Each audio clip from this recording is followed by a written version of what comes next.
আসসালামু আলাইকুম গাইস। নির্বাচনের জন্য কয়েকদিন তো ভিডিও ছাড়াই হয় নাই, নির্বাচন নিয়ে ব্যস্ত ছিলাম। যাই হোক, এই গাড়িটি বিক্রি করা হবে। গাড়িটি হচ্ছে 20 সালের গাড়ি, 45 রানিং হালের গাড়ি। যদি কেউ নিতে চান, স্ক্রিনে আমার নাম্বার দেওয়া আছে, যোগাযোগ করতে পারেন। একদম রানিং হালের গাড়ি,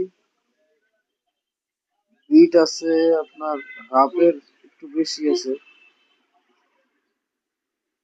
জগজগা গাড়ি রানিং ক্ষেত থেকে উঠায়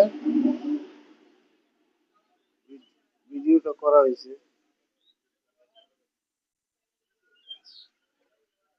ওই স্ক্রিনে নাম্বার দিয়ে দিলাম, যদি ভালো লাগে কারো যোগাযোগ করবেন অবশ্যই। সবাইকে ধন্যবাদ।